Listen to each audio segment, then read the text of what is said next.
এখনকার জেনারেশন আসলে চুপ করে থাকার জেনারেশন না। 15 বছর লেগেছে, কিন্তু পরের জন যদি একই রকম কাজ করে বেশি সময় লাগবে না। যতদিন পর্যন্ত না আমার মত প্রকাশের স্বাধীনতা ঠিক মতো আসবে, আমি ততদিন পর্যন্ত আসলে জয় উল্লাসটা করতে পারছি না। আমিও চাই যে আসলে আমরা মুক্তিযুদ্ধের চেতনা যাতে ভুলে না যাই, মুক্তিযোদ্ধাদের অবদান যাতে ভুলে না যাই, আমরা বঙ্গবন্ধুর অবদানও যাতে ভুলে না যাই। আপুকে মানে খুব উচ্ছ্বাস করতে দেখেছি বিজয়ে, এখনো সেই উচ্ছ্বাসটা কি আছে? না, এই মুহূর্তে উচ্ছ্বাসটা নেই। কারণ হচ্ছে বিজয়ের পরপরই যা শুরু হয়েছে আমাদের দেশে, আমাদের যেই সংখ্যালঘু যারা আছেন, আমি তাদেরকে সংখ্যালঘু বলবো না, ভিন্ন ধর্মী কিংবা অন্যান্য কিছু মানুষের উপর নির্যাতন বেড়েছে। আমার মন্দির ভাঙছে, আমার অনেক জায়গায় মসজিদ ভাঙছে, আমার শিল্পকলা একাডেমি ভাঙছে, আমার সংস্কৃতির জায়গাগুলো নষ্ট হচ্ছে, আমার ভাস্কর্যগুলো নষ্ট হচ্ছে, আমার ইতিহাস অনেকখানি নষ্ট হচ্ছে।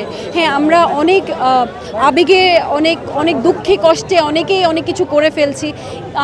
আমি তো ইতিহাস বদলাতে চাই না, আমার সঠিক যে ইতিহাস আছে সেটা আমি রাখতে চাই। সেগুলো যখন আমি দেখেছি, আমার তখন আর ভালো লাগছে না। আমার কাছে মনে হচ্ছে যত দ্রুত সম্ভব আমাদের ইতিহাস নষ্ট করার চেষ্টা করা হচ্ছে সেগুলোকে প্রতিরোধ করা হোক, এবং আমাদের যেই জানমালের যে আমরা আশঙ্কা করছি, রাতের বেলা ঘুমাচ্ছি না ডাকাতের ভয়ে, দিনের বেলা আমরা অনেক জায়গায় অনেকে যেতে পারছি না, আমাদের ঠিকঠাক মতো ট্রান্সপোর্টেশন নেই, আমরা অনেকভাবে অনেক দিক দিয়ে বাধাগ্রস্ত হচ্ছি। তো এগুলো যতদিন পর্যন্ত না স্বাভাবিক হবে এবং যতদিন পর্যন্ত না আমার মত প্রকাশের স্বাধীনতা ঠিক মতো আসবে, আমি ততদিন পর্যন্ত আসলে জয় উল্লাসটা করতে পারছি না।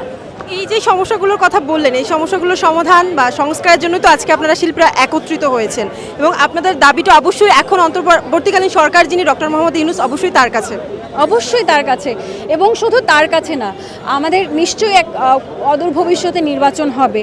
নির্বাচনে যেই দলটি সরকারে আসবেন তাদেরকেও কিন্তু জিনিসটা মাথায় রাখতে হবে। এখনকার জেনারেশন আসলে চুপ করে থাকার জেনারেশন না।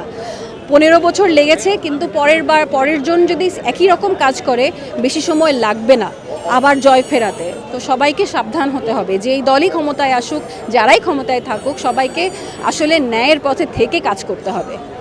শেষ প্রশ্ন, সবাই শর্ট করতে বলছে। আপনার বাবা একজন মুক্তিযোদ্ধা, আপনার বাবার এখন কি অনুভূতি, সে এখন কি বলছে? মানে আমার বাবা মুক্তিযোদ্ধা, আমার নানা যতদিন বেঁচে ছিলেন, আমার নানা মুক্তিযোদ্ধা ছিলেন।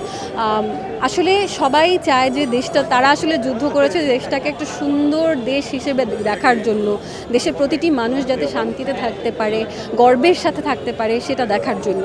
আমার বাবা বলছেন যে আমার বাবা অনেক অনেক খুশি যে না, ভালোর দিকে যাচ্ছে হয়তো দেশ, সে অনেক আরামে আছে।